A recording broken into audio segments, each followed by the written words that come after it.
Print price particulars. That was hard to say, but hey, it was fun. What should you be charging for photo prints? Should you be selling photo prints? Well, in this video, we're going to delve into what you should be pricing your work at. And the reason I'm bringing up this video at this time is because I see and I read a lot of people online that are telling you, well, misinformation, bad information for how to run your business. So I'm going to go through what I've been, teaching for over 25 years. But who am I? Why am I doing these videos? Well, my name is Mike Patterson, and I'm a professional full-time photographer. I'm located here in Southern Alberta, Canada, Lethbridge to be particular. And I have been making my living exclusively from photography for over 39 years. I run a photo studio, as well as I run a full-service photo lab. And I print for many professional photographers and artists. And I see a lot of these people go to business because, they follow these people online. And many of these people online are what I call social media photographers. They're not real photographers. They're people who have decided to set up a social media channel and sell their videos, sell their views, sell their likes, sell all the stuff, their Patreon or whatever, to make money. And they're putting out a lot of misinformation. And one thing that I see attacked a lot is something that I started teaching over 25 years ago. And that is this, that you should be selling prints and that you should be selling them for a minimum of 3 times what you pay for them. And I have seen so much misinformation out there that it drives me crazy. People saying, well, nobody's going to spend $3,000 for a print if I charge 3 times my cost. Well, what these people don't understand is that if you're paying $2 for a print and you're charging 3 times, that's $6. If you're paying $1,000 for a print, your cost, and you're selling it for $3,000, your client knows that that's a big print, that that's a special finish. So they understand this. So let's get into this 3 times the price and why I came up with it.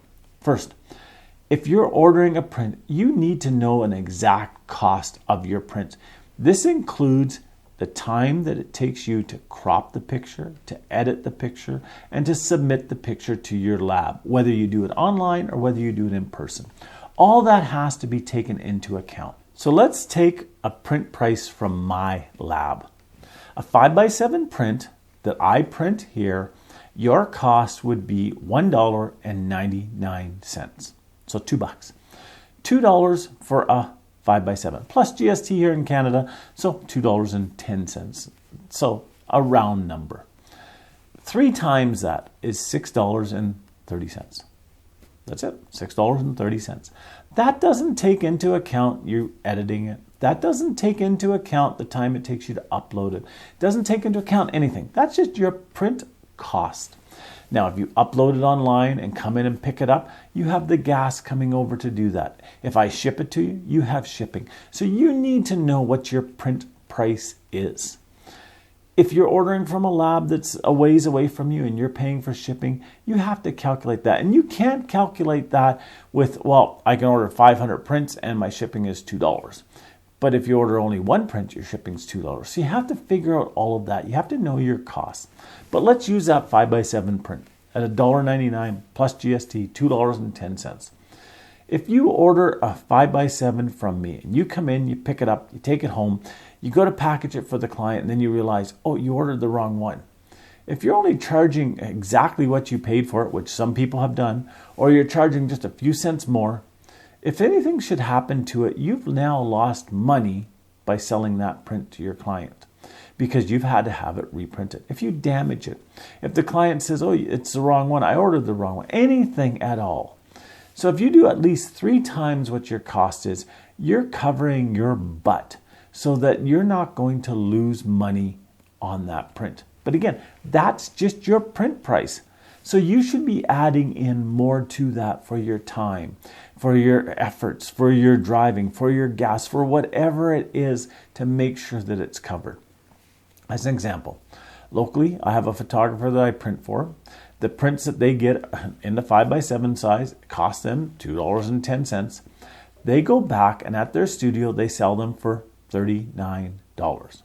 Now they're making some good money on the 5x7s, but it covers their time, it covers their energy, it covers all their electricity and everything else, the staff person that does the ordering, the staff person that's there when you pick it up. It covers all of that stuff. And that's what you have to understand. You need to make sure that that's included. Now, on a 5x7, there's no way you can add in $200 to the 5x7 to cover everything. So you need to make sure you're marking it up so that it is covering some of the stuff. It's at least covering your immediate expenses and making you a little bit of money. But when you get into the bigger prints, that's where you make more money, more profit, is because you're selling it for so much more of a markup. Another example, I print 24x36 for one of my clients at $75. He takes that print, the exact print, packaged the way I packaged it, and turns around and sells it to his customers for $499. He makes good income from it, and he sells lots of these prints. Customers don't argue with the print prices. Sure, he doesn't get every sale, but if you're getting every sale, you're undercharging. So you need to be pricing your stuff so that you're making some income, but you're not losing any, and you're not pricing yourself out of the ballpark. Now, how much? What's the exact dollar figure? Nobody on this planet can give you an exact dollar figure without knowing everything about you, where you are, what your overhead is, what other people are charging in your area for those same prints. And the markup may be more, the markup may be less than what people around here are charging. I know one photographer that I don't print for, I know them personally, and what they sell 24x36 for is just shy of $1,000, and they make a huge profit on that. But it's actually underpriced with what other people are selling that same print in that area for. So you need to sit down and figure out what your costs are, make sure that you're not losing any money on the prints that you get, and then include into that a markup that will help your business succeed. Now, should you be selling just digital files? No, absolutely not.